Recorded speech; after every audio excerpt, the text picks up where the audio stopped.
would really be much better if during the course of a dog staying, being boarded, and found to be sick, let's say at 11 o'clock at night, and the people within the dog care facility would place that dog in isolation so that it would not infect the other dogs.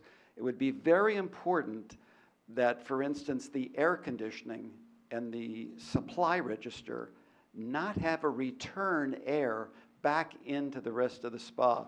So it had to have negative pressure and be totally exhausted out from that room, not be return air back into the room. That was number one. So we had to change some of our ductwork for that to make sure that we complied with that. Number two, he said, the lower the humidity, the better, the less likely it is for bacteria to grow. In other words, if you lower the humidity in the air, you've eliminated that possibility of, I guess, some kind of, I'm calling it bacteria, but it's got another name probably, of anything that might be airborne. So that required this large piece of equipment that lowers the humidity. It's also extremely costly to run, but that wasn't our problem. You know, it uses more electricity. So we incorporated that, and that resulted in the air conditioning unit all of a sudden not fitting in the attic. So we were able to, we had a flat piece of roof, so we didn't create a new flat roof. That's actually on the original plan. But we did put this equipment out there, and we are proposing now, as you will see on one of the drawings, that we shield it visually. So we create a barrier so you're not looking at a raw piece of equipment. That still has to be done. So, but that's part of our proposal, and when we go back for the construction permit, we're just before you tonight for what we'll call site plan approval. We still have to create the drawings to go back to show the construction procedures and details for everything that we're showing you tonight. So I talked about the negative air pressure, about lowering the humidity, and the other thing that this expert said would be much better than what we had on our original drawing is if a dog is put into that isolation room and then the owner comes to pick it up, do not bring it back into the kennel area. Just take it right out the building. All of a sudden, we were faced with that dilemma, but you know, everything works out quite nicely because we had enough room there. We had 3 feet on that end of the building to the property line, so we installed a door there. So that's how, during the construction, from this expert who was doing consulting work for all of us, came about with that idea. Now, when you put a door out there, there's a change in grade. You're not at grade. You're up in the air about 3 or 4 risers. So now we need a platform. We need a set of, let's say, 3 or 4 risers. And then we need a walk to get to the main sidewalk. So that is where everything started to happen. And the building inspector actually questioned me about having an opening on that end of the building.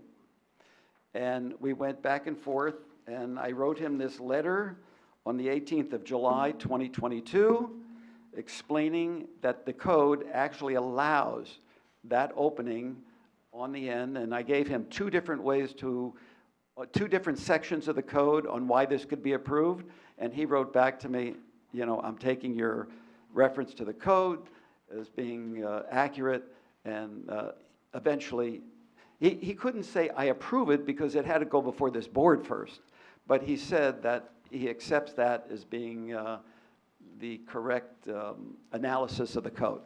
So then we felt, now we can go before the board. We wouldn't have even come here if he had said no. So now we're here, and we're showing that door.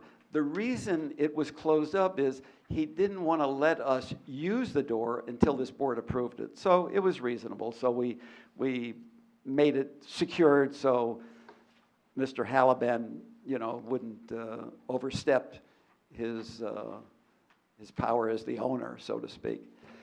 So we show that door. originally, just so you know the full history of it, because you may find this in the notes from the building department, they had built a wooden platform and a wood stair on that side of the building. So he had said, listen, I understand you can do the door, but I'm not going to allow wood construction. So we said, fine.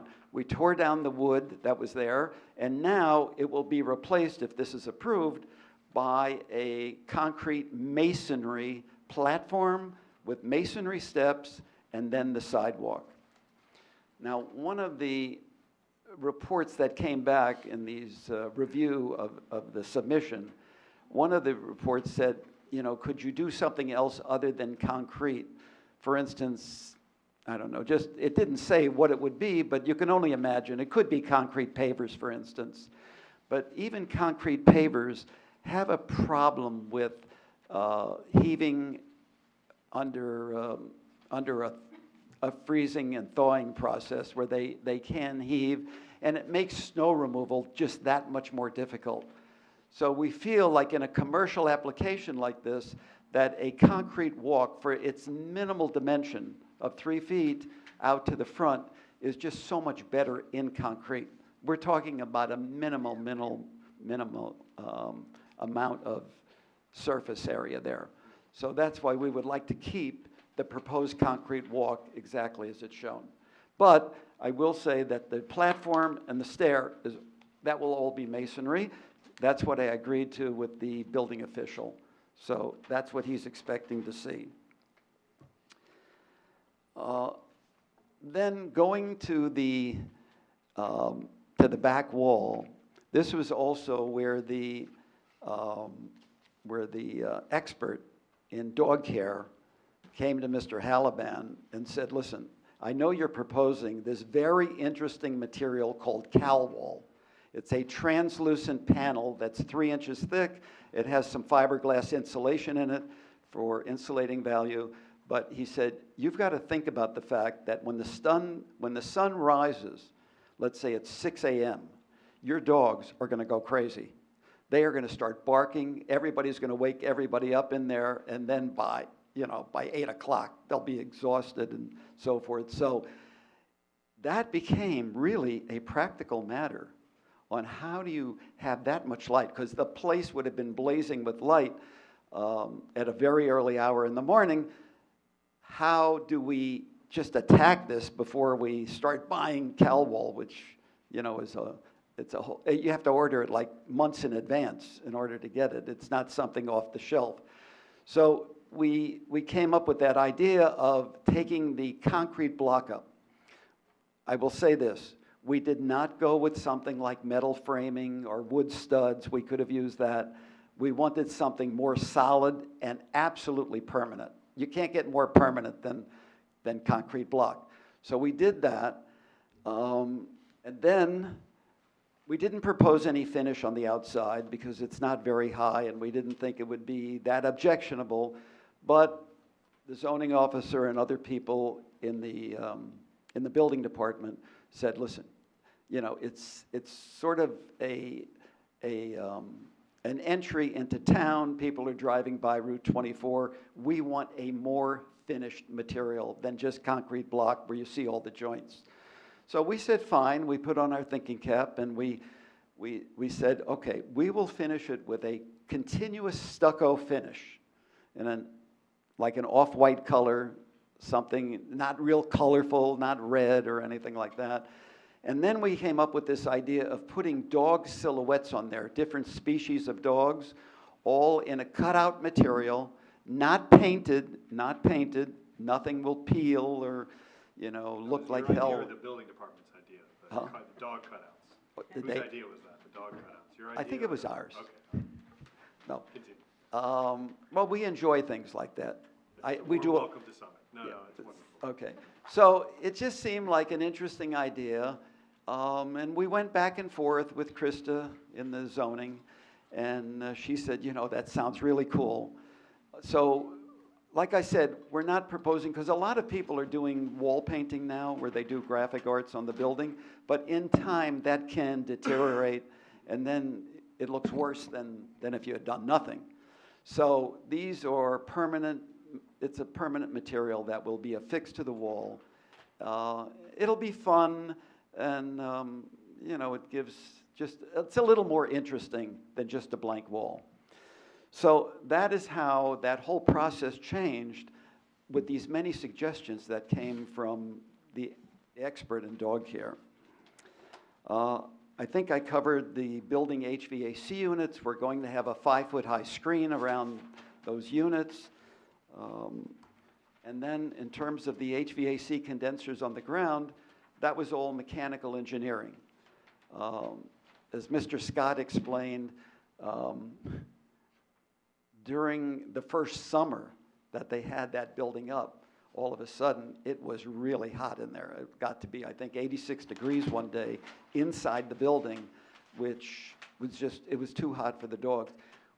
We were able to ingeniously put the proposed air conditioning unit under the ramp, so it did not take up any floor space within the play building. It's all concealed under the ramp, and it cools the building, and I mean, everything worked out great for the dogs, for the use of the building. You've all seen the project, right? I mean, this is an amazing building. The fact that the owner was willing to create a whole building just for dogs to play in, and then we created that ramp within that idea. And by the way, this whole idea transpired at a meeting upstairs. We were having a meeting with everybody, the building department, zoning. We were all sitting there, and I said, you know, what if we did this? What if we were able to get up to the roof of the building and have a play area up there? And that was it. That's exactly how it happened, right at a meeting here in Town Hall. So that ramp, I just want you to know, that ramp that goes up there is actually handicapped accessible, which requires a 1-on-12 pitch.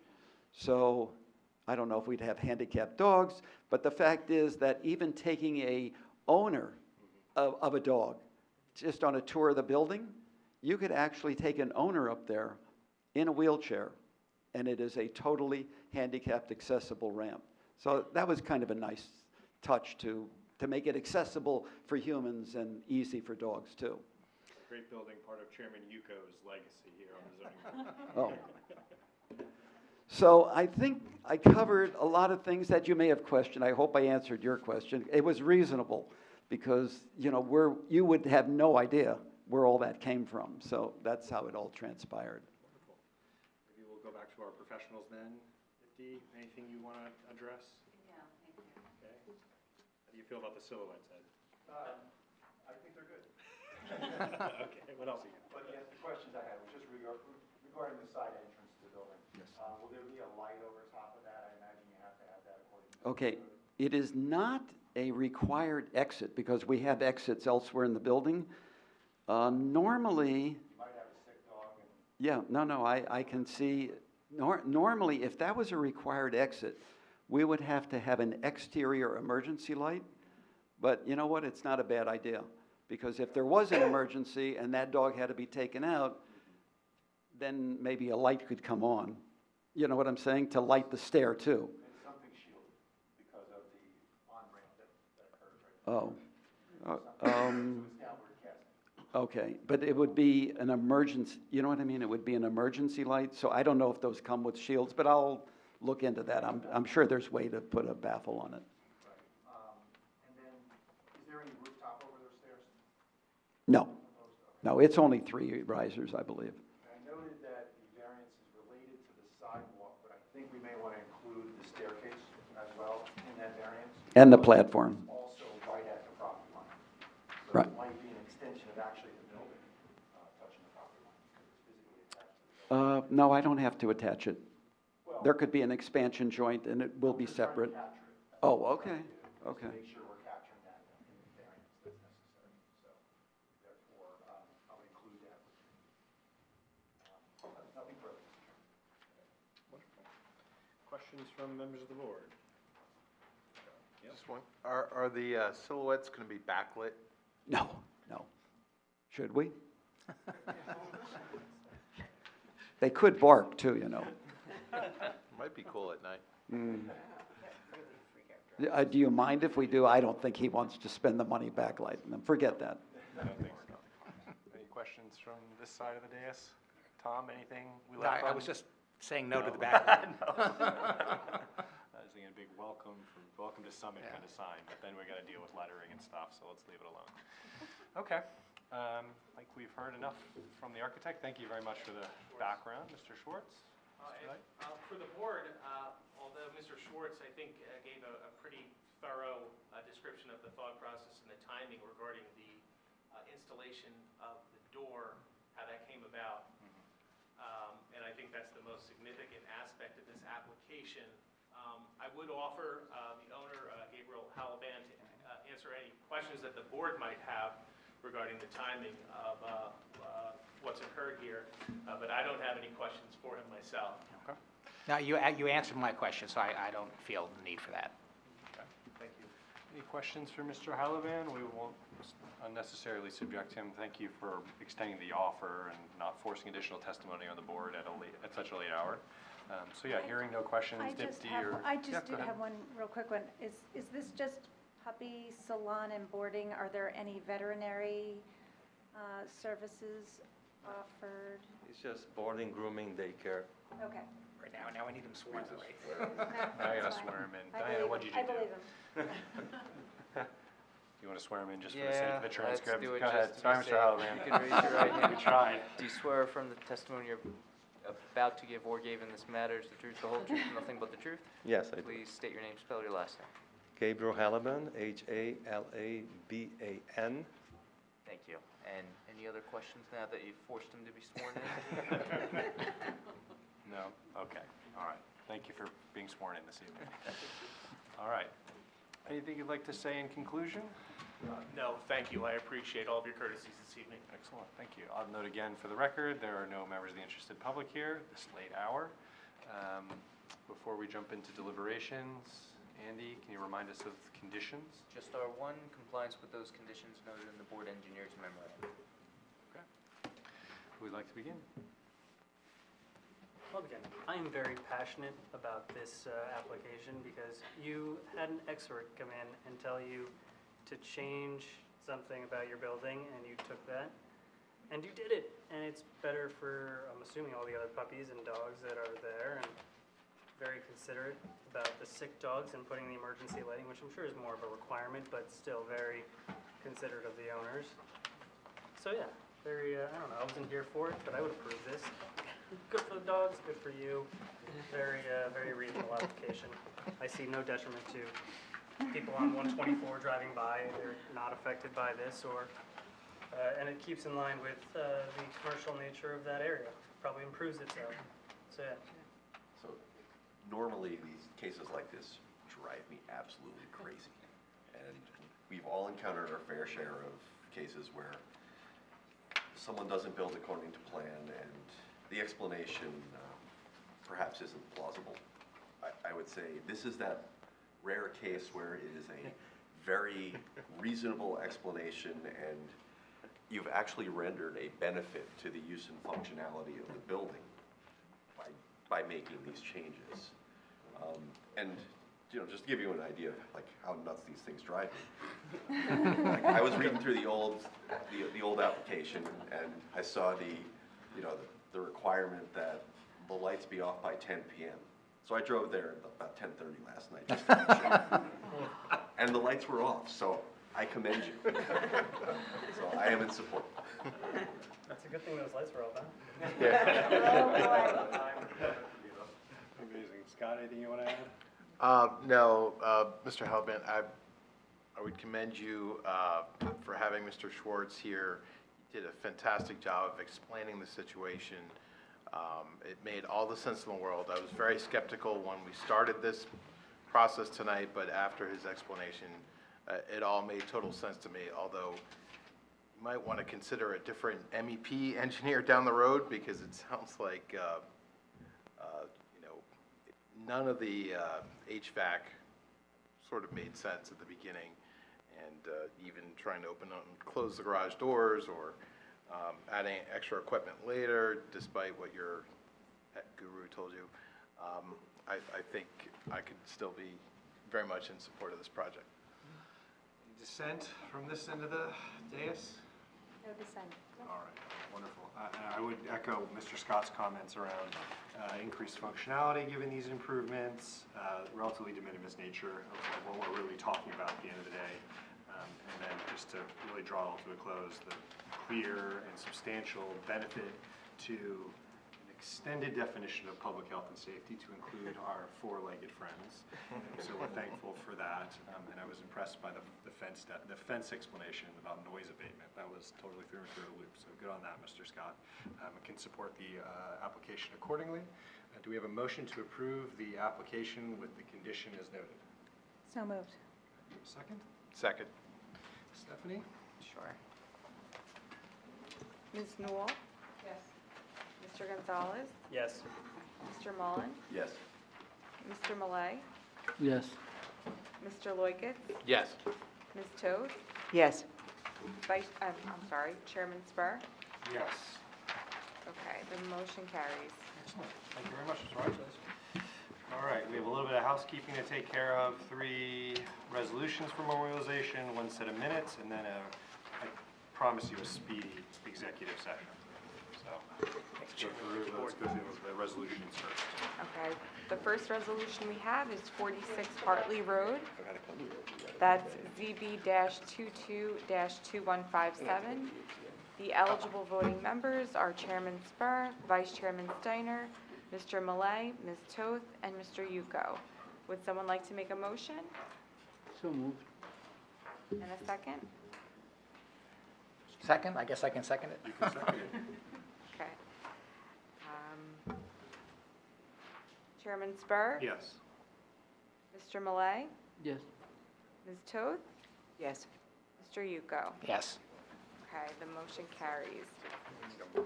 The next one is 47 Parkview Terrace, that's ZB-22-2174. The eligible voting members are Vice Chairman Steiner, Mr. Malay, Ms. Toth, Mr. Yuko. Would someone like to move that one? Moved. And a second? Second? Okay. Mr. Malay, Yes. Ms. Toth, Yes. Mr. Yuko? Yes. Okay, the motion carries. The last one we have is 26 Edgewood, that's ZB-22-2171. The eligible voting members are Chairman Spur, Vice Chairman Steiner, Mr. Malay, Ms. Toth, and Mr. Yuko. Would someone like to move that? So moved. And- Okay. Chairman Spur? Yes. Mr. Malay, Yes. Ms. Toth, Yes. Mr. Yuko? Yes. The motion carries. So next we have are the minutes from March 6th. Can we get a motion? And a second? Second. Okay. Let's do a voice vote. All those in favor? Aye. Any opposed? Great, the motion carries. And then we need one more motion. We have a brief executive session planned to address our 2022 annual report and Beacon Unitarian Church application. So we'll ask for a motion to enter into executive session. We'll note, though, that no further public business will be conducted after that. So after we exit the executive session, we will adjourn for the evening. So we have a motion to enter into executive session to discuss those 2 items. Moved. So moved. Okay. Second. I'll second that. Thank you very much. And I'll do a voice vote for this as well. Okay. All those in favor? Aye. Any opposed? Okay, let's take a quick break. We're gonna have Amanda shut off the camera and all that kind of fun stuff. And then you can hang if you want, or.